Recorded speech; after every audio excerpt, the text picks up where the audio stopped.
Welcome to the Whovian Wire podcast, where every episode of Doctor Who gets dissected, debated, and passionately unravelled by two lifelong fans who know their Time Lords from their Daleks. This is Josh, and I am Alan, and in today we are diving headfirst into the Satan's Pit. It's a good two-part. It is. So I was quite happy getting into this episode. It is a very good episode. Very fast-paced and Yeah, it disappeared. No, yeah. To be fair, whenever I've thought about this episode, I always thought it was not a two-parter because of I don't know. It doesn't feel like it couldn't be a two-parter with how fast episode 2 is. What the second part is. Even I think it's still 43 minutes. So it's not, it's not like a shorter episode. It's just feels more.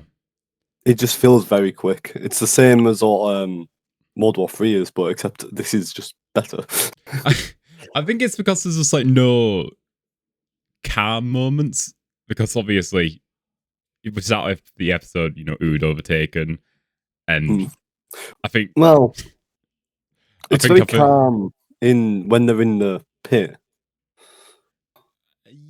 Yeah, I mean, so Descent, but there's still stuff going on up in the base with the Ood and stuff. Yeah, but when it focuses on them, it's just very calming and it does give you a chance to a little breather to realise what has happened.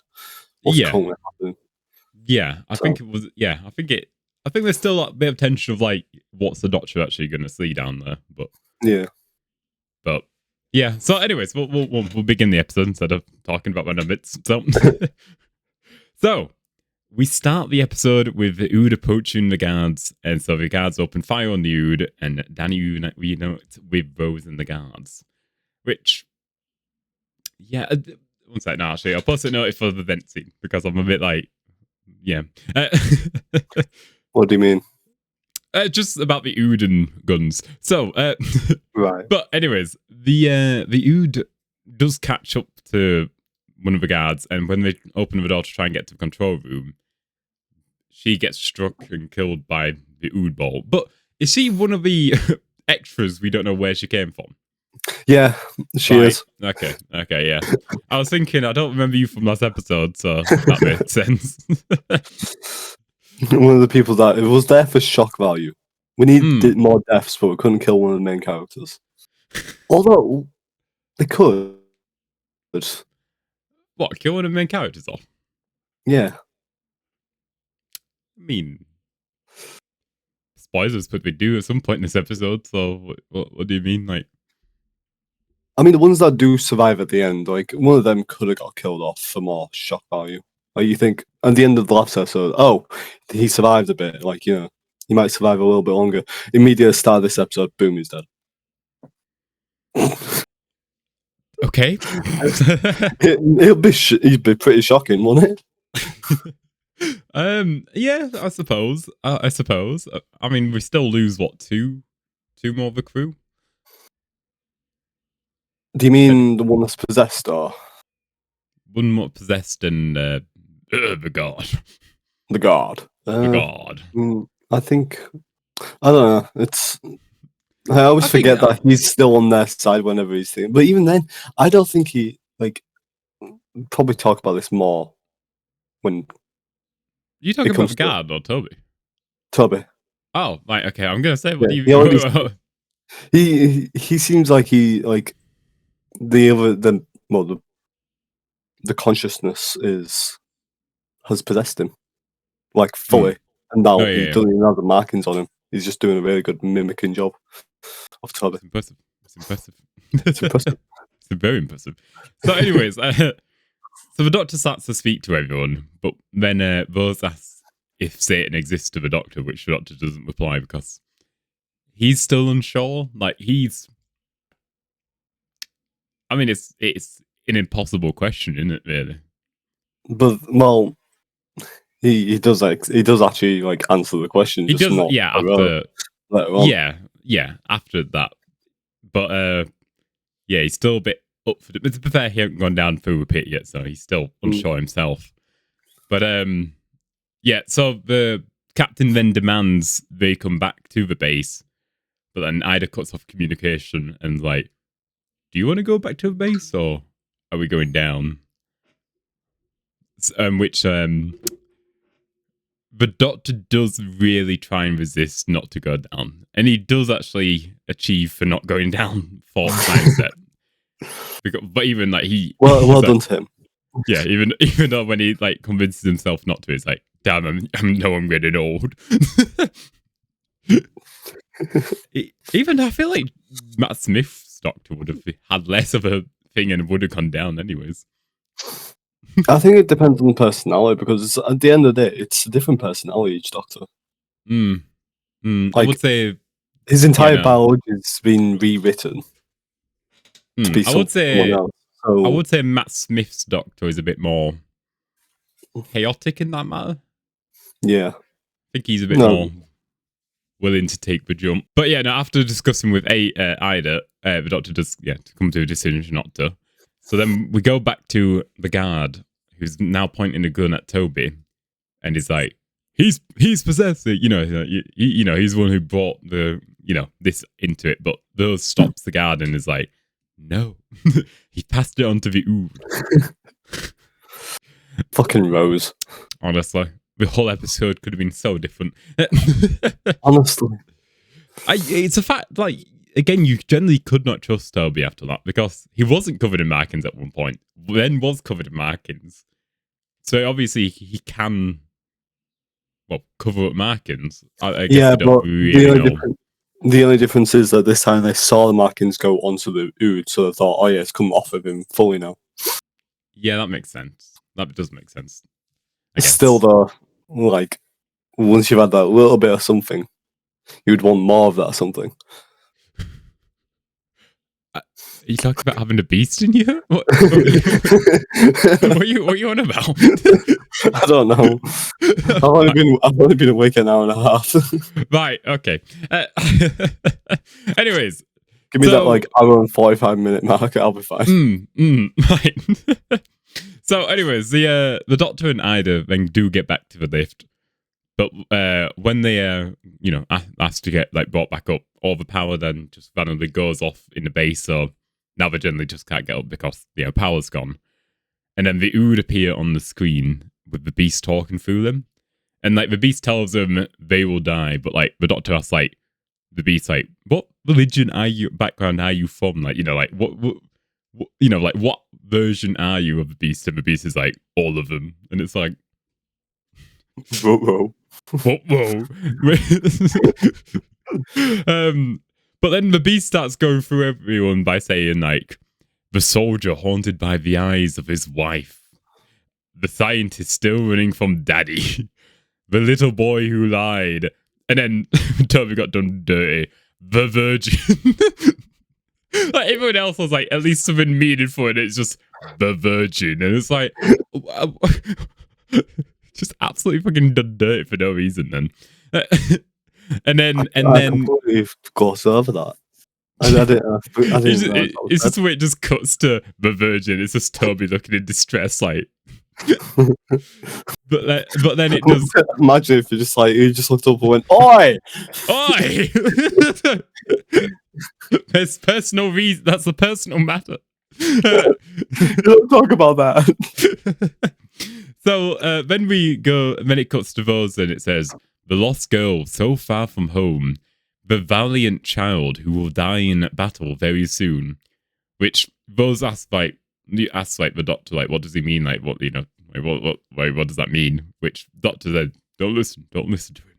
He's just trying to get into your head. But everyone then starts to panic and like speaks over everyone, because it's like, how does he know that? Like, how does he know everything about the wife, everything? And then the Doctor then tells him like, that's what the Beast wants you to do. He gets in your head and like wants you to overthink things. Like he's being a beast. But then whilst he's talking him like down to calm down, the cable snaps off the lift and it plummets, and the Doctor and I'd have to jump out before they get crushed by the cable. That must be one heavy cable. I mean, think of how far it's going. How long did it take to drill down there? It's a 10-mile long cable, granted. I guess after such a long time falling, even I don't know what the gravity situation is of it either, because if it's really heavy gravity as well, that's going to come down even harder. Well, I guess it's the same thing as like if someone dropped a penny up the top of the Eiffel Tower and it landed on you, it would kill you. So I guess it's probably equivalent of that, but with cable. So also, did we have the little discussion of like what they're even on?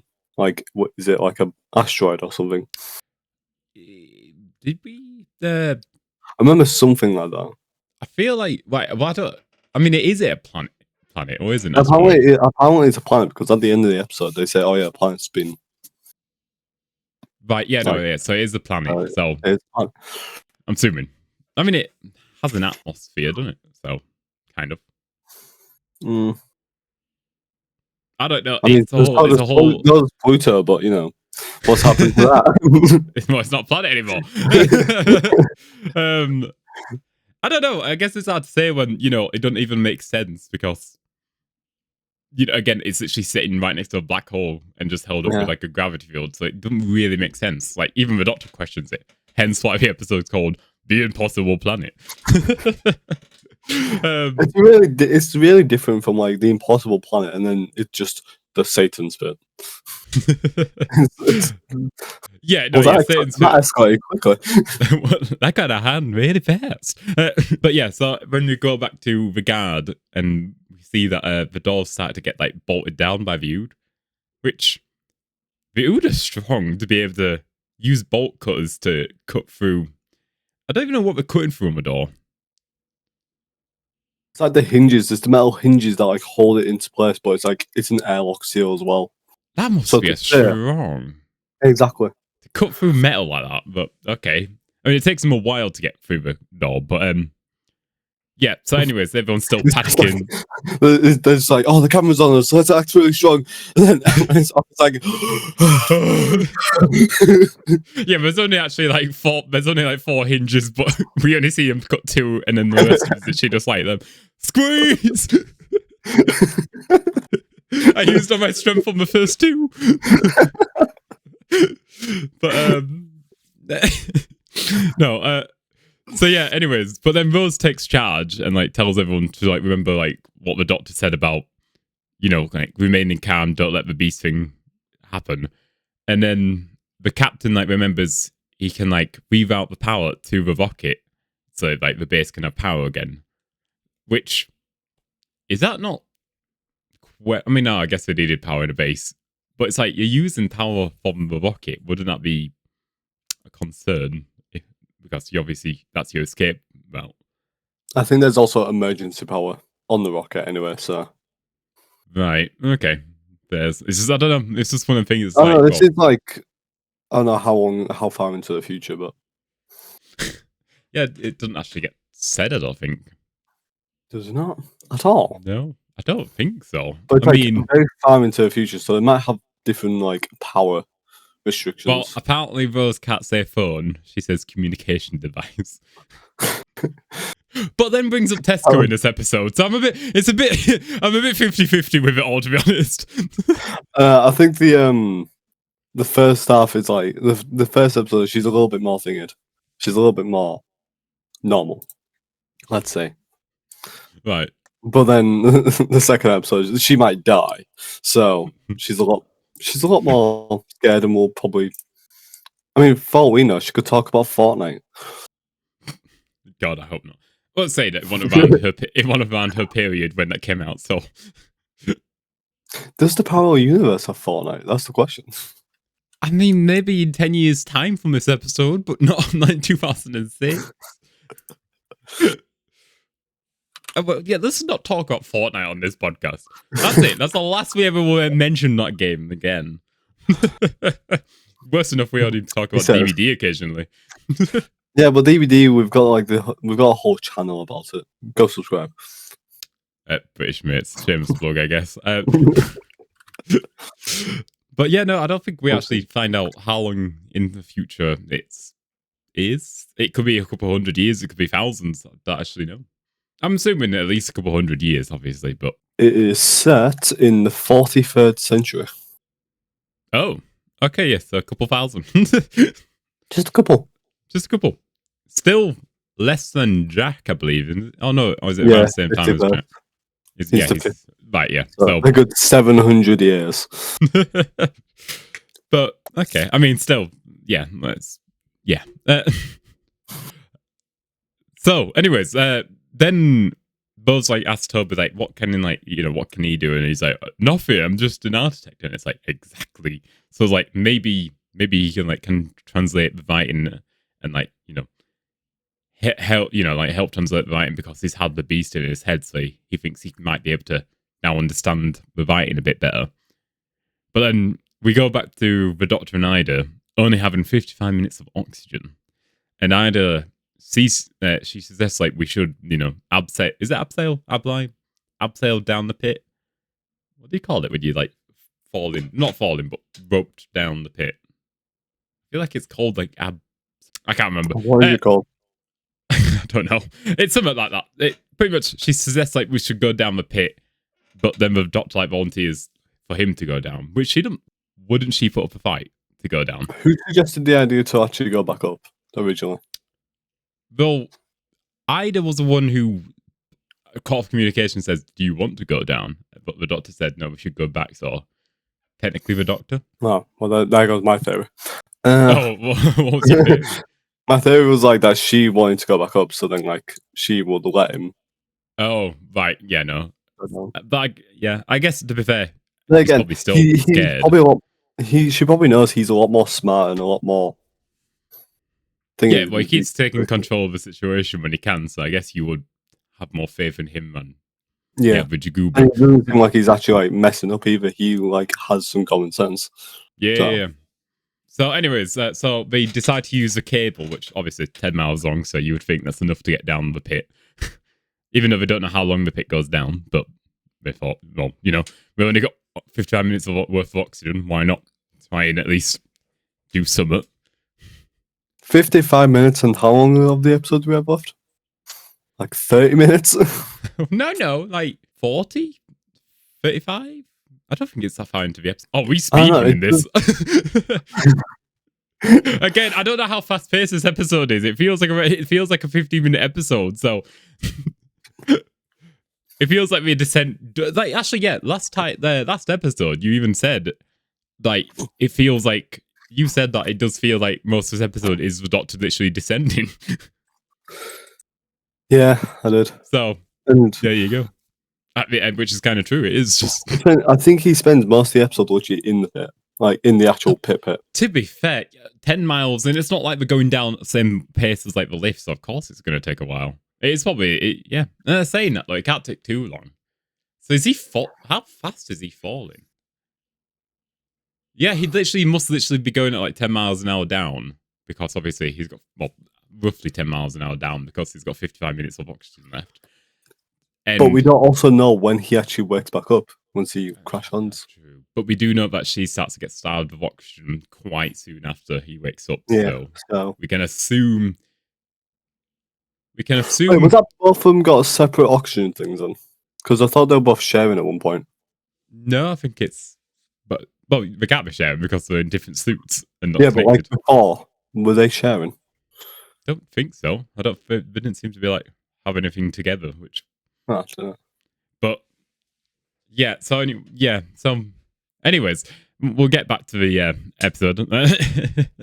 So Danny then realizes he can then kill the Ood, but to kill the Ood, he would need to get back to like the main Ood transmission bit, and he can like pretty much do like a frequency wave thing what would kill him, but again has to get to the Ood thing. So the guard then says we could actually go through the ventilation system, but obviously there's no oxygen.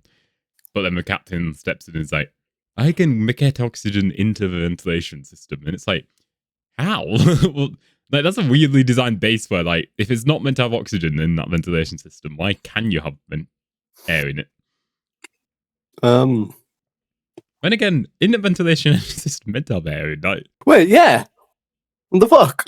Yeah, that's what I'm ventilation. Like, yeah, ventilation is when it pushes out the oxygen through to the entire base. Which I guess makes sense why the captain can do it, but shouldn't. I mean, I guess that's yeah. Wait, I think it's the doors that they have to keep open and closing. Yeah, do you think it's like that? Yeah, so there's only actually a limited supply of oxygen, so they actually have to cut it up. into segments. All right, fair enough. But yeah, and then we see the Doctor starting his descent, and yeah, he kind of just like, well, he kind of trusts it at first and just jumps, and which he does get down to like the crust of the pit, but then after that it's just complete darkness. He generally does not know how far this pit goes down, which. Yeah, saying that though, but I wish they had like another light source. You know, like when she threw up that light source when they got down to the like. I think you should brought more down. It's a very limited resource. They are on a moon base after all. Possibly.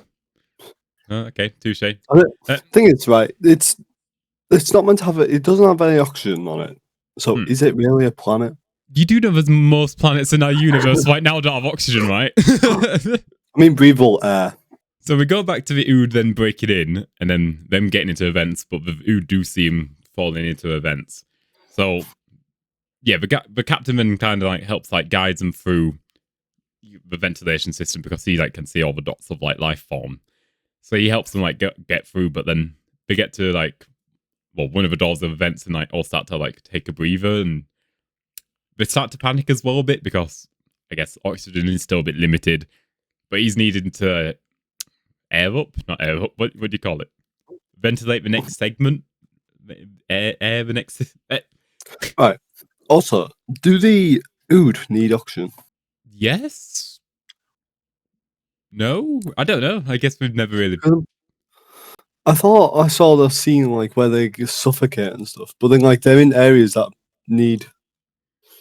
No, they're already in areas that need ventilating.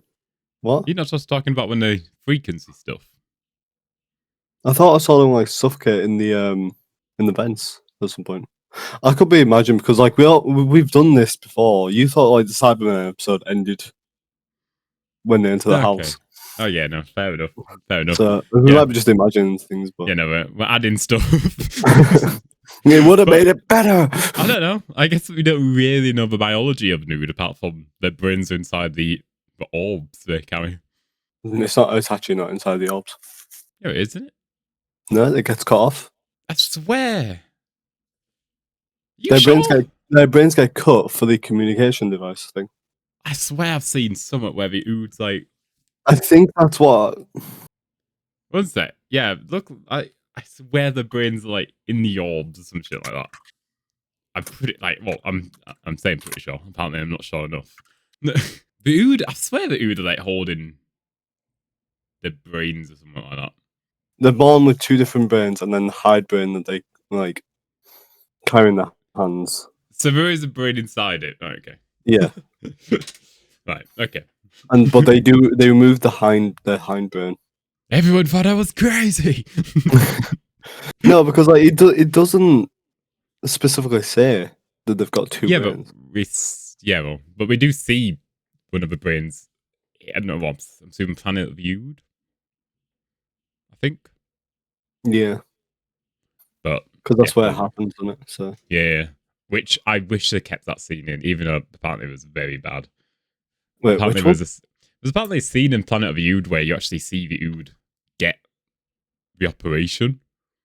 Oh. But apparently it was like too graphic for Doctor Who, which I would have liked to see. Because the director's cut. The RTD cut. More camp, more fun.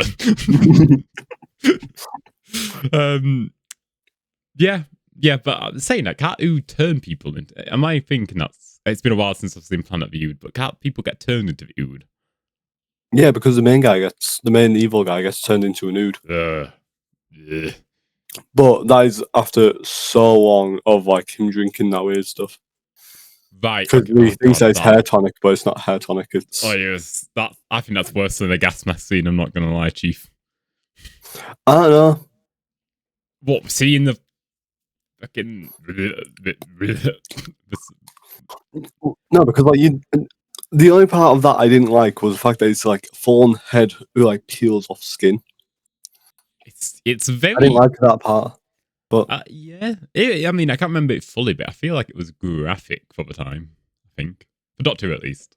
I understand what you mean, because it isn't like the best scene either. It's like it's on the lines of the gas mask. It's just there's something about something coming up through your throat and you choking on it. I just don't know. There's something about I don't know. I don't know. I feel like becoming an ood would. Thing is, the Doctor's meant to be on both sides, kind of, when like if this kind of stuff happens. He doesn't give a shit that when he gets turned into an ood. A bad guy, you know. He's a bad guy, but then like he even goes, "Oh yeah, bad guys like they shouldn't like get killed or this tortured." But to be fair, wasn't that he get tortured, ood? Like wasn't Yeah, he? but Which I think the Doctor kind of just. I don't know. yeah, but then like it doesn't. Yeah, but then in the Doctor's daughter, his daughter gets killed, but then he even has the gun in his hand and doesn't shoot the guy. I guess it's because he's not the one actually inflicting damage, and it's not like he's dying; he's just becoming a nude. The fact he just pukes out brain as well. Oh, just don't. I generally think that might be worse a transformation than being a gas mask. I think both pretty bad, but I feel like puking out a brain and then the tentacles, your hair falls out and then you peel off skin is probably worse than a gas mask. I think it's because you can hear like the bones crushing when the gas mask comes on. True, and apparently they toned it down a lot. The bone crushing sounds. Apparently we're going to be a lot more like graphic that scene as well. Like apparently we're going to hear like a lot more of the bones breaking and stuff. Why didn't they? Cowards! Which I want to hear it. I do have like a little side note, like what I do want Doctor Who to become. Now we're talking about graphic scenes. I think we accept that everyone under the age of 12 will watch Doctor Who. The iPad kids.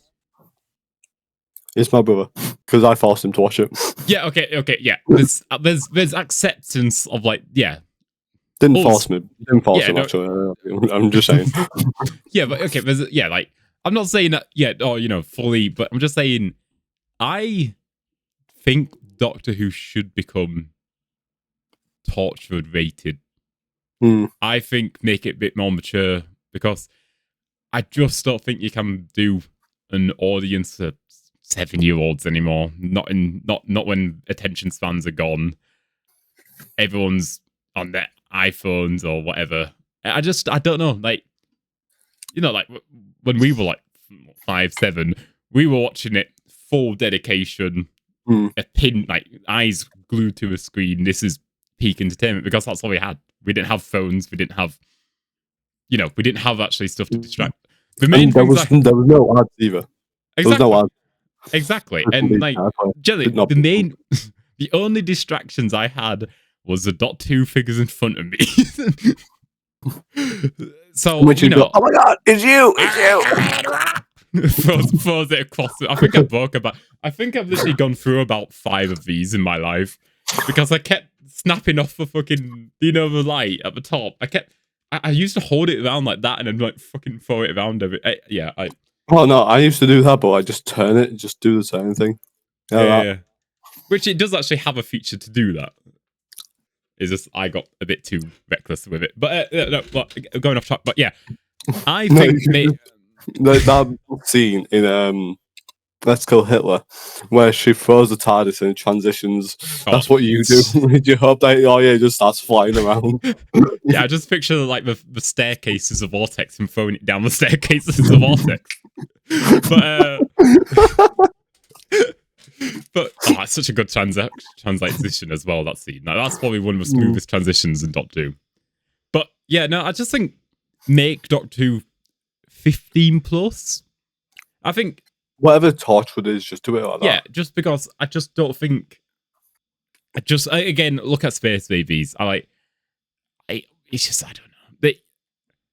The fact that Russell T Davies says, but be prepared to get scared this series. Yeah, you didn't. You didn't. Yeah, no, like, yeah, granted we're not kids now. Who were they talking to? Because I'm I'm not gonna lie, assuming you were right. There's no one under the age of like 15 is gonna watch it. no. Like There's gonna be it's just people who come back to Doctor Who because David Tennant was there, and so they might come back into it. But apart from yeah. that, Realistically, you need to aim for 18 to 35 audience, maybe. something I think that's they adult. yeah, I think you need to have like yeah, it's just I just don't think Doctor Who can have that appeal anymore if it's like this is still a kids show. Like I know that it's always been a kids show, but we're not in that time anymore where it can be a kids show. Like No. and like, I watched Torchwood at a very young age, so it's not like, it's not like, oh yeah, like should I have watched it? Yeah, probably not. But I didn't watch it because I couldn't actually get it. I couldn't put it on TV. Always like either it just wasn't on, or it's just I didn't have the channel for it for some reason. But Even though I should have done. But it's just like seeing like Captain Jack get shot in head in first episode. Like just that. It's like it wasn't like too gory, but it was obviously could never be done in Doctor Who. Yeah. Like the most you get in Doctor Who is like scrapes and bruises. And you always think of End of Time. End of Time. Exactly. That's what you always think about when it comes to that. Yeah, and that's like the most blood we see from a doctor. I don't know. I just think make it more not PG. Make it more 15 plus. I just don't think the audience is there for it anymore. Like the kids' audience side of it. Like, let's be realistic. If we actually asked how many people watched this, watched the past 2 seasons, Doctor Who, let's be realistic. It was probably all of like our generation and on like up like. I don't say I even say our generation, but like even like there's 14-year-olds in our generation who probably didn't watch it. So older Gen Z and millennials are your main target audience right now. Let's be realistic. Okay, if you're born after David Tennant's era, then you just not watching it, which is a scary thought. But yeah, I just yeah. It's also been my thoughts of like if a show never had to come back into Doctor Who, that's what I would want him to do. Which annoys me. What Russell T Davies has started off season 1 and 2.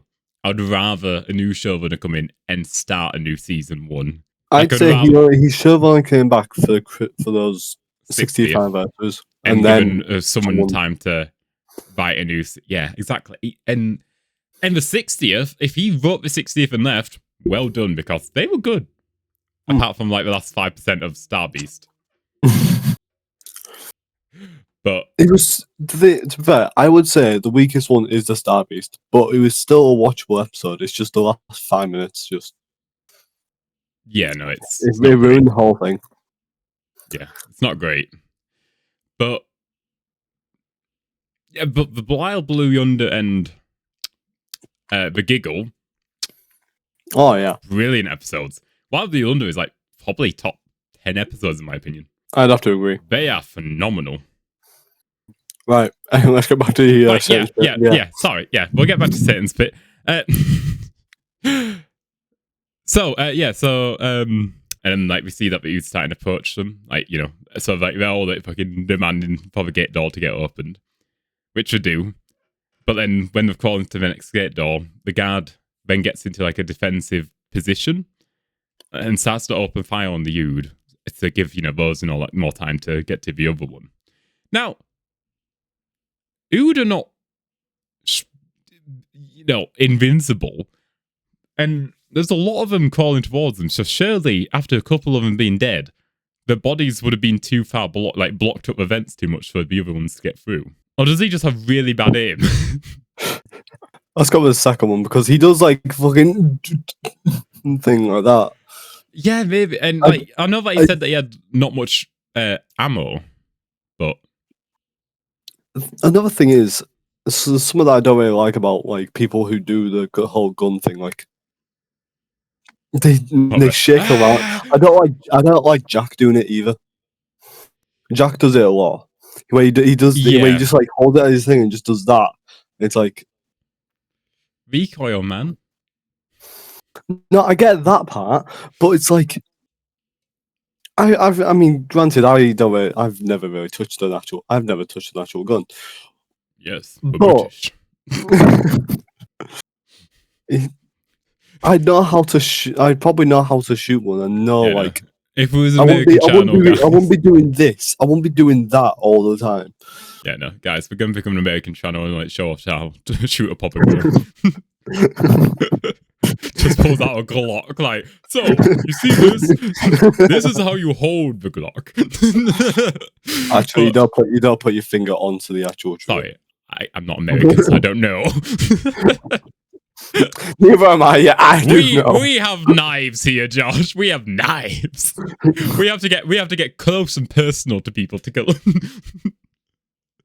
But you have to get as close to touch them to kill them. Exactly. It's a very personal experience when you die in England.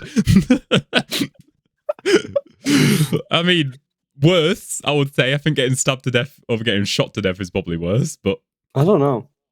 I haven't tried. I haven't tried either, so I don't know. I just feel like, stabby, pain. I'd say if you get stabbed, then you're told not to remove it. Not remove but if you get multiple stabs. But yeah, if you only get stabbed once, then yes, I guess you're more chance of survival than whereas a being bullet. shot. But again, a bullet's smaller. Bullet's small. You've got to hold your thing over it, and then. Yeah, like I guess both, but like with a knife, it's probably a thick boy and gone in deep, which can cause more damage to internal organs. Nah, it's a fucking butter knife.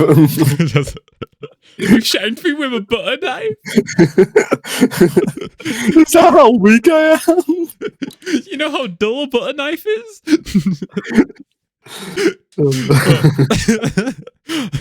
But yeah, no. What goes on the topic of talking about? Oh, right, yes, guns and him shooting and not knowing how to use a gun. Granted, he did a better job than Jack does. I can't lie. Yeah, are you talking about in the Dalek, Part in Other Ways episode? Are you talking about another episode? Are you talking about in Sound of Drums where he like goes into the TARDIS and one of them starts shooting at it? No, because in Sound of Drums he does that, but then I don't remember why he does that. But then he's destroying the paradox machine. Ah, right, okay, yeah. Yeah. But he even does it against the Tocofane themselves. He just does that and sprays them like that. And it's like, why? But it looks cool, Josh. It looks cool. It looks goofy. But yeah, anyways, we'll get back to this. I've seen good action films, war films. They don't do it. And Doctor Who's not an action. It's a sci-fi sitcom. No, I know that is a bit of an action sequence, though. Yeah, no. To be fair, Doctor Who, I guess you could say is action-ish. It has parts. It is more sci-fi because it sci-fi is drama in space. Drama in space. Bisexuals versus monsters. Is it bisexual versus monsters? Bisexuals versus aliens? I think alien sounds better. I think it's monsters versus aliens. I'm thinking of. Yeah. See, that's why we need what we need in Doctor Who. A tortured version of Doctor Who. Again, kids will watch it either way. Let's be realistic. When GTA 6 comes out, how many people under the age of 18 are going to play GTA 6? Let's not get onto that. Because I'm about to go on a rant about a whole age thing and how it's fucking up the whole thing. Yeah, it is. Okay, right, yeah. We'll get back to the episode. That's politics, and I do not want to talk about politics. Right, no, yeah, we'll get back to the episode. So, anyways, but then when we get to the 9.2 gate, when we get to 9.2 gate, the guard gets told you need to get there because they have to shut one of the doors to do it. But yeah, but obviously they start to panic and like, open the door. Even though the guard's one literally in the way of them and the ooze. So if anyone, he should be the one panicking, not them. But anyways, the captain then decides to start opening 9.2. But no, he has to close. They have to close that first door first. But so the guard starts to crawl really fast towards the door, but sadly don't make it in time. So the ooze start to approach him, and as a final request, he says, "Can you take out the oxygen in this room instead of letting me die from an ood. It seems more human. That's what I'm thinking of, because he's about to get like killed by the Ood, and so they try and suffocate him and the Ood because he Yeah, don't but we want to don't. die from him. Yeah, but we don't see it. Oh yeah, we don't see him die, but I think isn't there a shot where it shows it? I think you're thinking about when the oods get that frequency and they're still in events. It might be the frequency thing, yeah. Yeah. That's what Okay. I'm thinking of at least. But yeah, so but he dies immediately, to be fair. Like the air gets sucked out, but you thought there'd at least be a bit of a He accepted it. I just breathed out really heavily before the oxygen went out, so he died faster. But yeah, so anyways, but then when 9.2 door opens, they see Udo on the other side, and it's like, oh shit. So those then, There's more? so those then sees that there's actually a opening above them, so they all start to like get up, and then like Toby's like the last one in there, and like obviously the Ood about to approach him, but then we see him like shush the Ood, and he's got red eyes, and it's like, oh shit. Oh shit, the plot thickens. Like I said, don't trust him once they've turned. Yeah, but then the second after we see that, he's like, help me, guys. So they like drag him out the thing, and then, yeah, Danny gets to the control center, and all the Ood don't die. They just get knocked out because we see him later on start to wake up again. But yeah, it kind of, it shuts off the brain for a bit, I would say. Yes, and then we go to the Doctor still descending, talking about the beast and like how everywhere has its own depiction of like what the beast is, and like, you know, he's just discussing. I guess he's bored after going down for 10 miles, but then the boat does get to an end, and it's like, shit, I've not reached the bottom yet. So Ida's like, well, I'll bring you back up, but then the Doctor's like, it could be a 30-foot drop, it could be Mars storm. But then Ida's like, what are you doing? Just come back up. And it's like, I mean, we're going to die anyways. You know, oxygen's going to run out. So why not take the leap of faith? Yeah. And then like Ida's like, well, do you believe? Like, do you believe in this? And like the Doctor's like, I believe I've not seen everything. And like, you know, like he says, like, he feels like the beast, and like he thinks like, you know, I guess this is why I traveled to see the impossible. Which, I guess, if I guess at this point in his lifetime, I think seeing the devil would be quite interested. Sees the devil, tells him to fuck off. Yeah, but like, this is like the first big alien it's gone against. Like, I know he's gone against like the pantheon of gods before and stuff, but like, this is next level. I mean, the beast literally says to the Doctor, he was there before time began, which the Doctor's like, that's impossible. And it's like, no. I mean, do you believe it's Satan in this episode or not? I mean, the title kind of says it, doesn't it? It's the Satan's pit. But is it just called that because that's what everyone decides it is? Well, how would the only person that would know about everything, and even about the whole "oh yeah, you'll die in battle," is someone that's a external being, eternal being. Well, and even then, if it's Satan, then he's not really dead in that. You say that, but then that Easter episode, that woman goes up to the Doctor and says he will knock 4 times, meaning that she knew stuff she shouldn't know, and she was human. Yeah, but she's a psychic. That's different.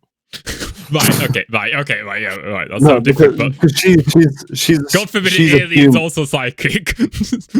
She's a human, and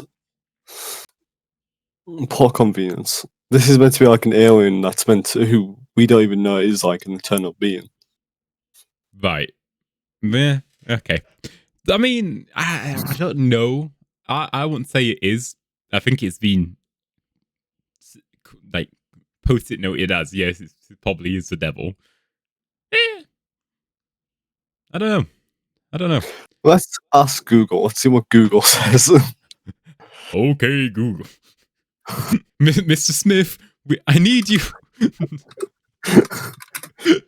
Satan's pit. I mean, it's just gonna be a load of fan theories, is it not? I mean, we don't know until we find it. I mean, all it's saying is like the creature called itself the Beast and Satan, among other names, and like it was there before. Yeah. And the disciples of light. What are the disciples of light? Are they meant to be angels or something? Wait, who? Sorry. Disciples of light. Disciples of Light. Yeah. I don't know. The thing is, you're just going to see fan theories because obviously I don't think we'll see this. No? Something's come up on the TARDIS fandom stuff. Fun. So the Disciples of Light were a highly advanced civilization who, according to the Beast, lived before the universe to which the Doctor was created. So the Doctor has no knowledge of their existence.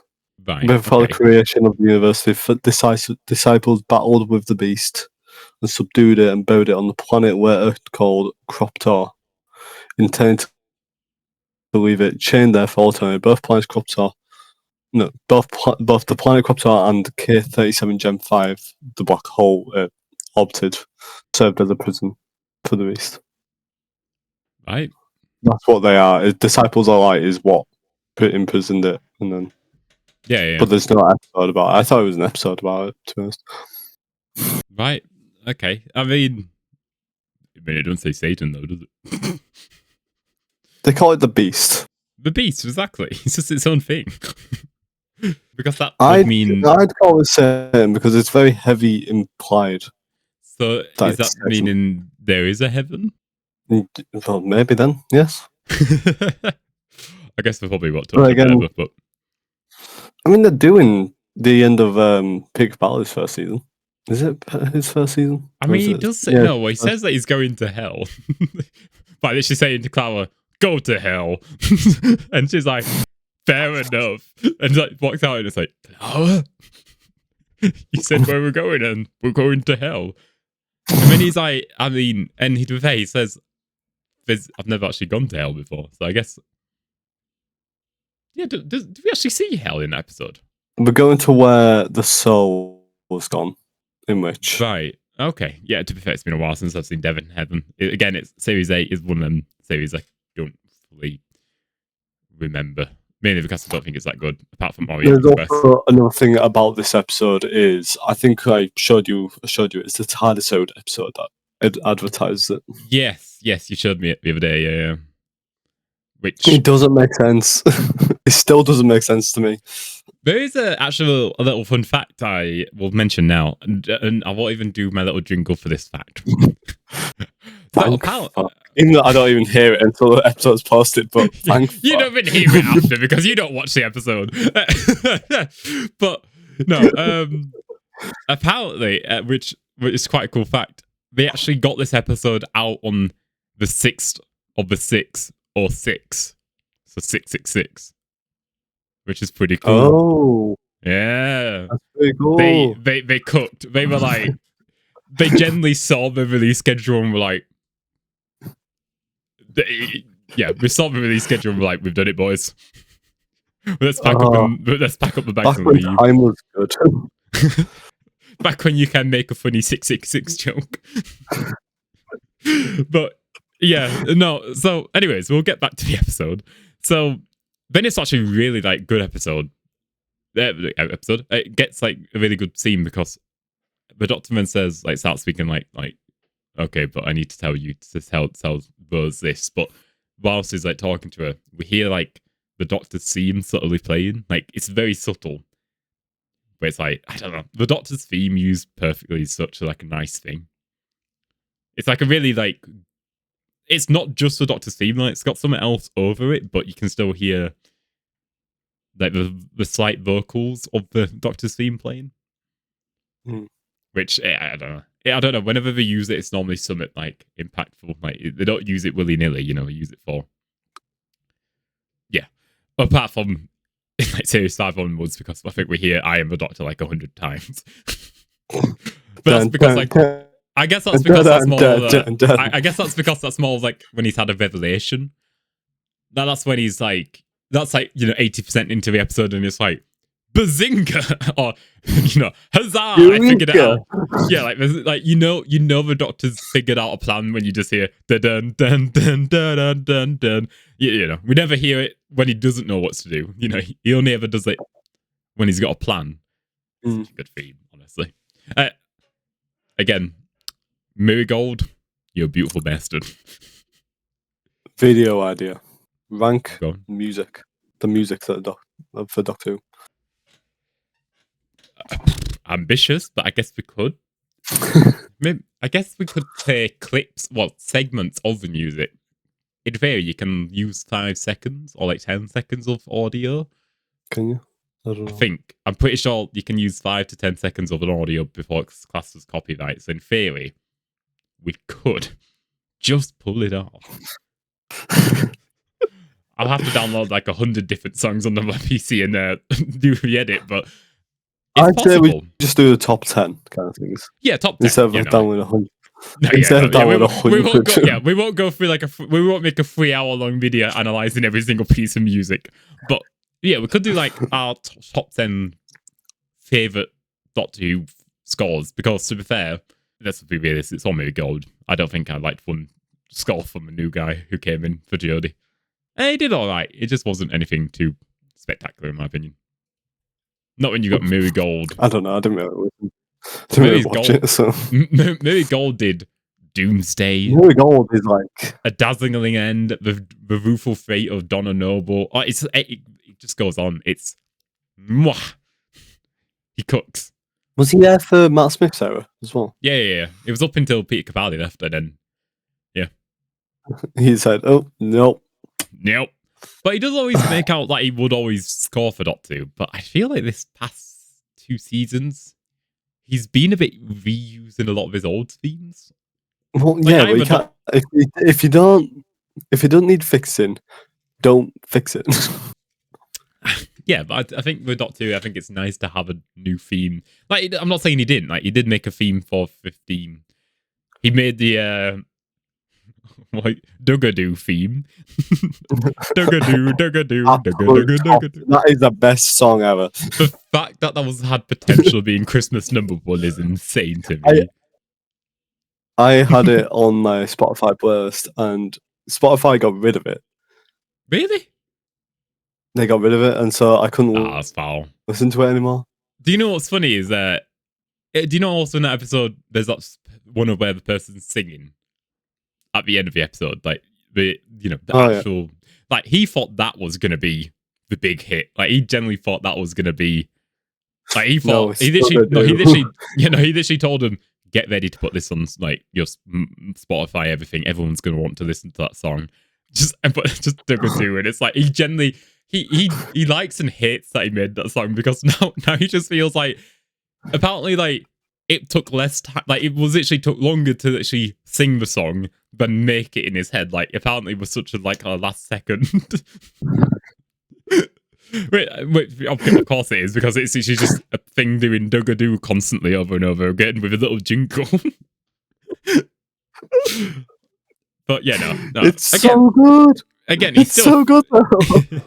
Again, he's still a brilliant scorer. Like, it's just And to be fair, I don't mind the Vortex intro theme.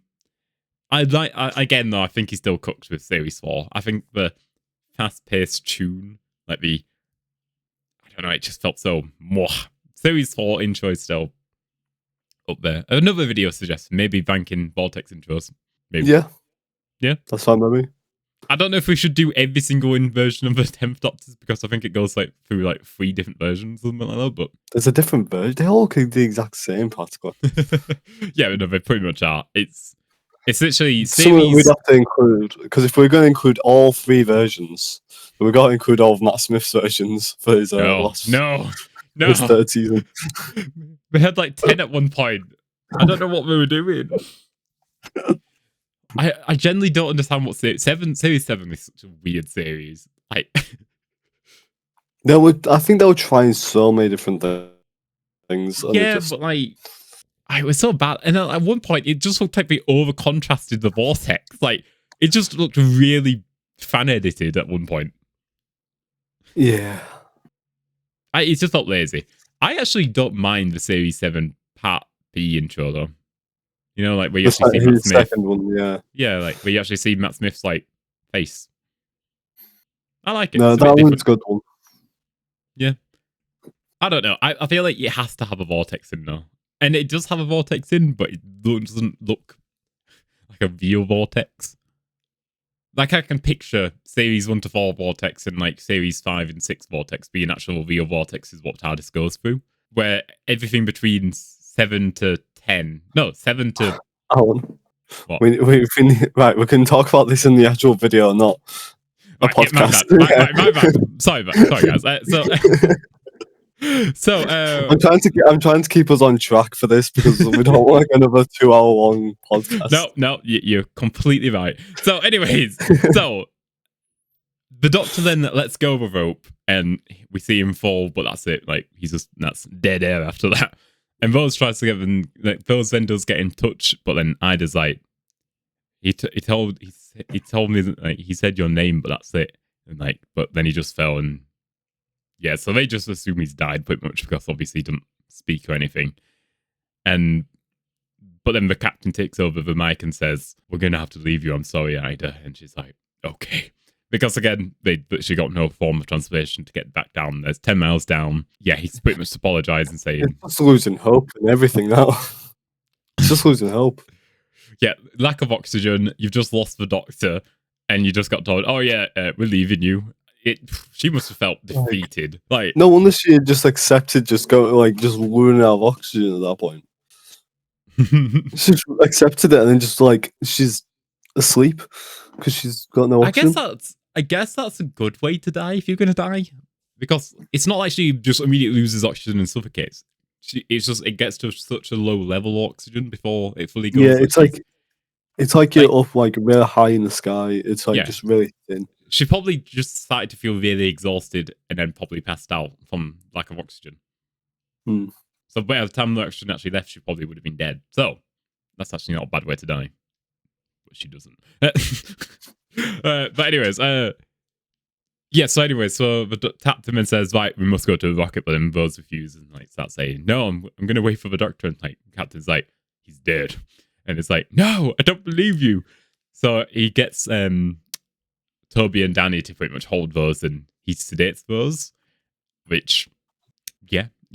I don't know why is this kind of a sedation thing on him, but no, I think it's someone could have a panic attack or something, and something like that. It's like good to just sedate someone if they're like going. I don't know what it is. It's a medical thing. Yeah, no. And to be fair, I kind of respect the captain's opinion on this because, again, at the end of the day, you would think the Doctor's dead. He doesn't want anyone else to die. Boo-hoo, someone's going to be a bit upset when they wake up, you know? Yeah. You don't want that on his conscience of like, oh yes, I've just left on a base, what's going to get sucked into a black hole soon, you know? And then the Doctor would have to either choose like, oh, go back for Ida or go back for us, because he didn't have time to go back for any dude. Exactly, yeah. So. Yeah, exactly. And if he heard the rocket going off and thought she was on it, he'd be like, oh, okay. Which, yeah. So anyways, then we do cut to the Doctor then waking up, but his helmet's like broken, which at first he does startle himself, like, but then he realizes there's actually oxygen, and like like an oxygen thing kind of actually suppresses his fall. So like it was an intentional thing for him to get down there. Yeah.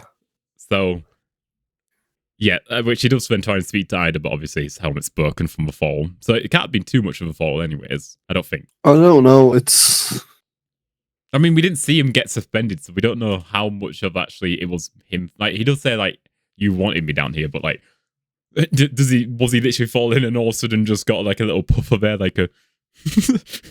I don't know. No? I've got no explanation for it. It's... Send your poor convenience strikes again.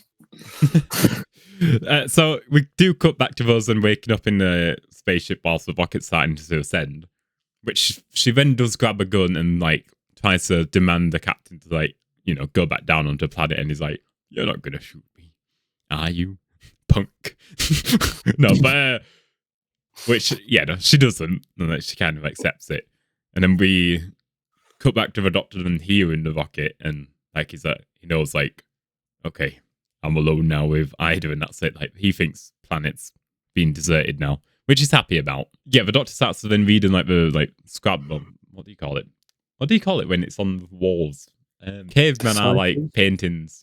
Like, what is it called? But, I don't know what it's called. like, the doodles on a wall, but there's a word for it. I just can't remember what the word's called. It's pissing me off. God, if my brain was smart, I'd be unstoppable. Apparently it's just called, like, pictographs or something. Pictographs, I guess. Petroglyphs. Petroglyphs, that might be it. It's not snapped to me like when you said the word though. I was wanting a aha, but apparently not. Oh well, but yeah. Anyway, so he starts like reading more off the walls and it might be engravings. That might be a better one. Yeah, maybe. Anyway, so he starts reading on the wall and like he starts actually talking to Ida, thinking he might still be able to speak to her. He just can't hear her, so he's like, "I hope you can hear this." But then the Doctor does start to approach. Like we see two vases, and then there's like glowing with light. And then we see the beast, which tall, pretty big. Maybe like 6'6", 6'7". Yeah. My kind of height, you know. Just a bit tall. Just a bit tall, you know. he's wearing the uplifts in his shoes a bit. That's like, but maybe 6'4" then. But no. So, anyways. But then, yeah, we cut back to then Toby like laughing and like we obviously know that, you know, Toby's got the beast in him. But they're like asking what's wrong, and it's like, I'm just happy I'm getting off this planet, you know. But it's good cover up. It's a good cover up, yeah. And then we cut back to the Doctor then like talking to the beast and like how like even, you know, just realize like how you've wanted me to hear because I survived the fall. But then the beast doesn't actually talk to him, and like the Doctor like questions like, why are you not talking to me? Like, we've had conversations up there. Like, you're actually a very smart intellectual person. Like, you should be brilliant. Yeah, like you like you should be like a professor with like the way you speak. But yeah, anyways, but then the Doctor then the Doctor then starts to like realize like this is more like an animal of the beast. Like, it's not the beast itself. It's like subconscious of the beast. It's like conscious. It's still a bit of a beast, but it's not his intellectual side. It's not his consciousness. No, it's not. But yeah, because it is still kind of a beast. Because yeah. So, anyways, but then the Doctor then like starts talking about like this prison being like perfect, and like how like if I like break these vases, the gravity field will stop, and we will both pretty much get flung into a black hole, killing you. But like the prison's meant to suspend you, so yeah, it's the perfect prison. But then he realizes to beat the beast, he would have to destroy the planet, which will lose the gravity field, which would also bring in the rocket and get sucked in. So, wouldn't you just wait at that point? No, I think he's realised that the consciousness is on the ship. Right, as he realised at that point, I can't remember. I don't know if he's realised, but then like he's thinking about it, like. But this is when you realise that there's still something in the beast, because we hear the beast cackling. So it's like, okay, so you do still know stuff, like, you know, he knows. Yeah, it's like if it was just a pure animal beast not knowing anything, it wouldn't understand really the Doctor. Does just enjoy a good joke. Just, yeah. The Doctor being funny, and it's just the beast cackling. He has no idea what he said, but he just finds it funny. Yeah. Me when I misheard you, so I just sat to cackle. I've done that too much. Yeah, think about million job interviews I've had. Is it just me being like, yeah, huh? But anyways, but then we cut back to Rose inside the question, like, this feels too easy. Like, I feel like the beast could have easily stopped us, but then like Toby's like, Rose, just do me a favor, shut up. And it's like, all right, calm down. Okay. I also think that she's now thinking of, well, she's finished thinking about it. She's like, okay, something ain't right. He's not right. He's on my left, but he's not right. But anyways, and then we go back to the doctor, and it's like, fuck it. He believes in Rose, and he thinks I can do this. So we see him break the vessels, which immediately gets the gravitational field to stop, and then we see the rocket starting to get pulled into a black hole, and then we then see Toby being covered in the markings again with the red eyes, and he's like starting to spew like, I'm a beast of it, you know, like he just has a little little rant. He's annoyed. But then Rose actually has the smart well, I say smart idea, somewhat smart, is that she buckles up and she shoots out the window, which obviously all the air gets sucked out, and she unbuckles Toby's seatbelt. Now, and it works, he does get sucked out, but surely you would be like, oh shit, we don't have air now. I mean, yes, luckily, the rocket did have a protection field, what he could activate and put on another glass thing, but wouldn't that have killed you instantly, pretty much, anyways? No, because I think there's oxygen tanks like stored on the ship. But still, they're ready for this kind of thing. No, but like, if you are in space and you don't have oxygen on you, you would immediately die. Like, if we went into space right now, there is no like thought. Like, the second we lose that air, like it would get sucked out of you. Like, you're dead instantly. Yeah, I don't know. It's plot convenience. Plot convenience, I guess. Yeah. When your plot convenience strikes again.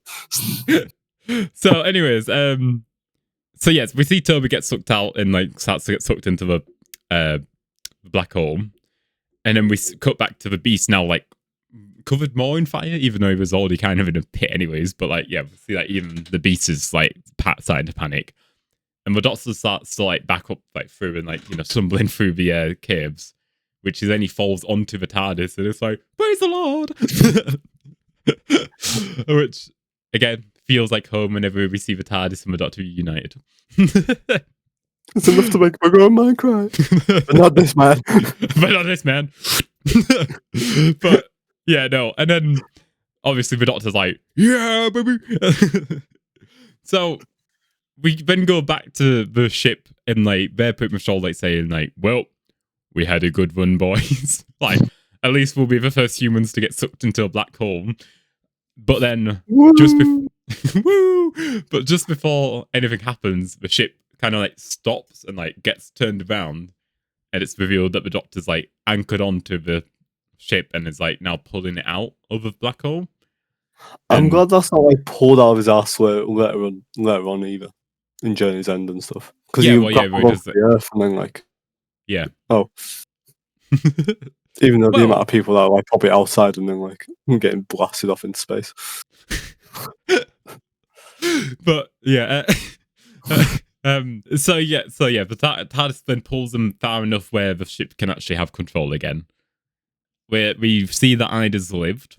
Like he does do one quick stop and save Ida, but sadly he couldn't save the Ood, which is sad. We do even see a shot of the Ood like sitting, like staring up at it, and it's like, I feel bad for the Ood. They're just helpless goobers. But yeah, so the Doctor's like, yeah, the Ood don't survive. I'm sorry, and it's like, yeah, but. Yeah, so they then switched like the Ood and Ida and Rose switch. Ida and the Rose. Ida and the Rose.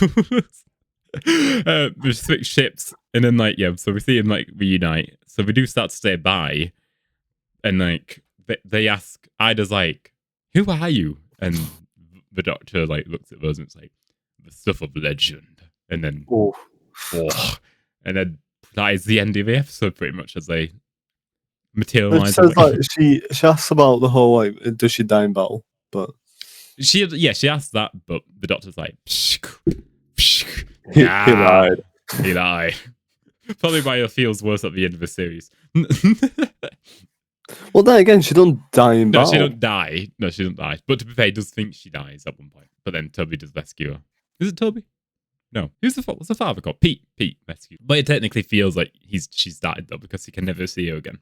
And then, I mean, we'll get to it in about 3 months. What are you talking about? Series? What series are you on about? Series 4. Series 4. What? We've gone through this series 2 months? So yeah, 4 months. Yeah, probably. So, anyways, that's the end of the episode. I've given it an 8 out of 10. I'll I say think it's around about the same. Like, don't get me wrong. Does it feel fast paced? Yes, but does it feel wrongly fast paced? No, it's not like oh shit, we're running out of time. Let's speed up the I don't pace. think they could have fit everything into one episode. No. So I think I think the setup of the last episode was good, and then this one was just such a fast paced, constant action kind of going on. Mm. So it's I would say it's 8 out of 10. Overall, 8 out of 10 two-parter. Yeah, I agree with that. Yeah. And on to the best bit of the segment, or not. It depends who you are. I'm watching you, Josh. Me. No, anyways. Alan's fun facts, baby! Woo! Everyone's favourite bit of a segment. This is what you stay around for. The thing is, it's not like I actually don't like the facts. They're pretty cool facts, depending on which episode it is. Yeah, it depends on the episode. Like, for example, I've only actually got 2 facts for you today. I did use one of them earlier, so it's my fault. But, yeah, so the closing scene in which the Doctor tells Rose that they're the stuff of legend was the final scene Billie Piper shot as a regular cast member on the series. Her departure episode, Doomsday, had been filmed months earlier. So that actually was like the last shot she filmed for Doctor Who was that scene. Mad. Yeah. I think everyone forgets that obviously filming doesn't just happen like chronologically. Ooh. Well, I thought that at one point, to be honest. No, it's understandable. You would think, oh, well, sure, you would. Yeah, but no, because obviously different places cannot get filmed at different times and stuff. But yeah, like Doomsday probably might have been filmed like as one of the first things they filmed, maybe. Maybe, yeah. Which I think is better in a way. I think it would be more sad if you actually generally, one of your last scenes was that she's standing on a beach saying goodbye to the Doctor. At least like she filmed it, got out of the way, and then maybe went and filmed Tooth and Claw. I think they didn't end at least they didn't end filming on a sad note. But apparently they did struggle to actually get through this scene because, again, it was like their last scene together, so I think they actually was a bit sad about it. The stuff of legend. It's a good scene to actually end off. Yeah, it is. Yeah, no, I kind of know that. And according to the DWM 401 magazine, or issue 401, when the production team couldn't figure out what would be at the bottom of the pit, they considered using Davos or the Master. Now that would have been... That would have been worse. I'm not gonna lie, that would have been so much worse. Yeah, no. I don't know. I don't even know how you would do that as a reveal. Davos I wouldn't understand at all. The Master... Where was the Master before this? When was the last time you saw him? Wasn't he in episode... It wasn't even in the 8th movie. Yes, yeah, he was in the 1996 film. Yeah. I don't know. I think that would have been a bit lazy if you just, after all that build up, had... I don't know. Like, I guess I don't know how you'd do it because you would obviously... I don't know. I think having the beast at the bottom was obviously the right choice. Yeah. I just don't know how you would have done it. And then how would you like do the whole controlling the minds and thing? And then it's like this giant voice. Yeah. It might have been very early production. It might have been the pre-production phase of the scripts, like being like, what do we actually want? Yeah. But still, yeah, no. And Davos, I just don't think would have worked at all. No. That would have made no sense. Obviously, it would have been something else leading into it, but then like... Anyways, they do a bang up job next series with the Master, so... Yeah. A 3-part episode in like 7. Crazy. How are we doing the upload process for that? Fuck. No, I would say Utopia in 1 week and the next 2 weeks. Yeah, do you think? Yeah, okay.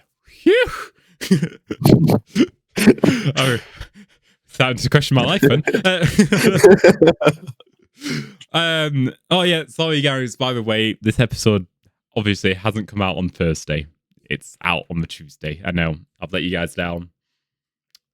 So yeah, but Yeah, this well, will be this the this will be the only time this happens. Or it's not like it's going to continue like this. Next time is a 2-parter, which is very soon. It'll be in the same week again. It's just this one time, one and done. I don't want to get burnt out. But yeah, so and that's the end of the facts. 8 out of 10 overall. I think that's quite good.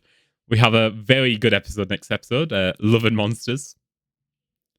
Which I really enjoyed it. I enjoy it, yeah.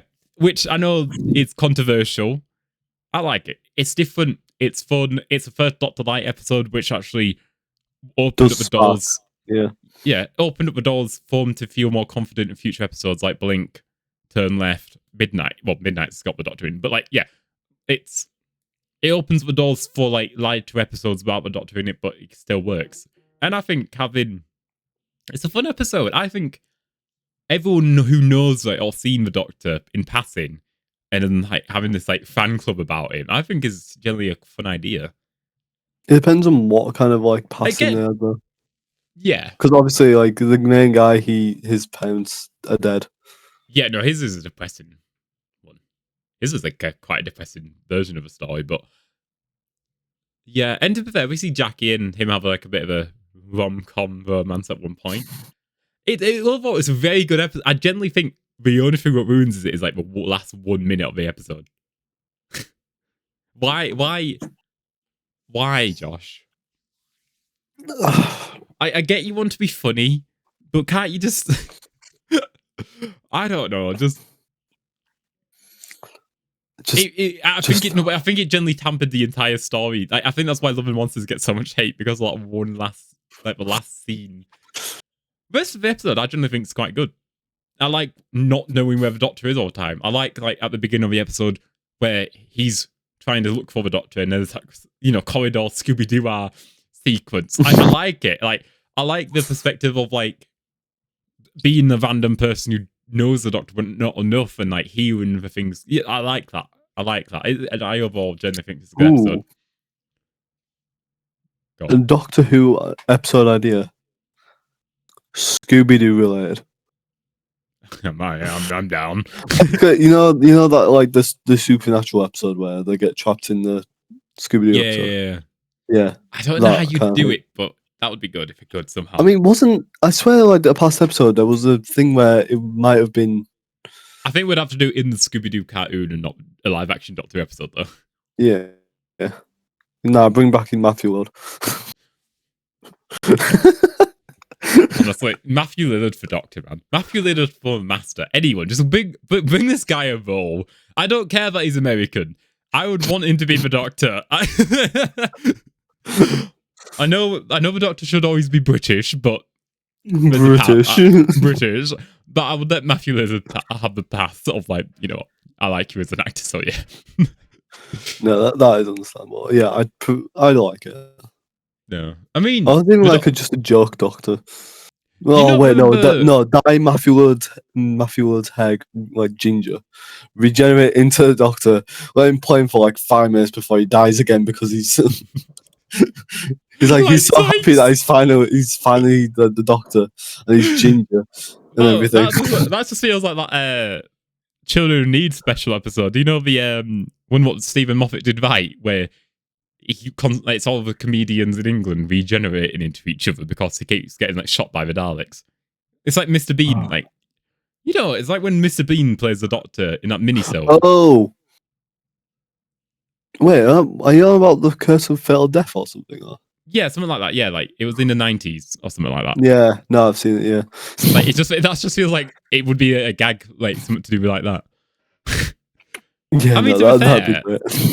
When the Doctor Who film was in production, because it was an American thing now, technically, they was actually wanting to get Jim Carrey to be the Doctor at one point, which would have been weird. I don't know how I would feel about that. I don't know because I love Jim Carrey, but I don't know because he does do emotional roles. Like, have you seen Eternal Sunshine of a Spotless Mind? No. Beautiful. I've seen mostly he's funny. No, yeah. I mean, that's what most people have. But honestly, if you want to see him do a serious role, and I mean serious role, Eternal Sunshine of a Spotless Mind, very good. But anyways, like that's not a Doctor Who related topic we're now speaking about. So, anyways, we'll wrap up the episode. I hope everyone enjoyed this episode. Love and Monsters next week. Me and him already kind of are not we're not biased towards it, so we actually like the episode. So if you expect us to be dunking on it a lot, well, apart from last minute, you got you're coming to the wrong place. Well, that's about it. Yeah, Fear Her. We don't that's half an hour. Apart from Clyde the councilman or whatever his name is, that's it. That's getting a full 10-minute segment. Yeah, that generally we will have a 10-15 minute rant just about him. That's the only thing what's going to be filling out the episode from it being 30 minutes long. I don't know, it's just, there's literally that and literally the TARDIS opening scene where he like lands and it's the wrong way are the only two good things from that episode. The rest is like, eh. Yeah.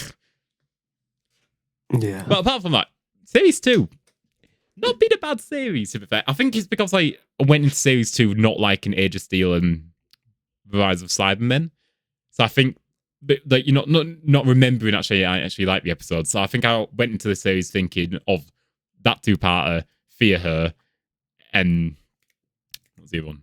Was it Tooth and Claw? Maybe I didn't like. It was another episode, but I thought there's too many episodes in the series I don't like for it to be a series. But no, going through it, it's like, to be fair, I think I could rank series 2 higher, which we will do at the end of this. We will do a full video on it and discuss our thoughts and opinions. So yeah, anyways, we'll end the podcast here. Hope everyone enjoyed, and I will see you next week for Love and Monsters. See you later, everyone. Goodbye, everyone.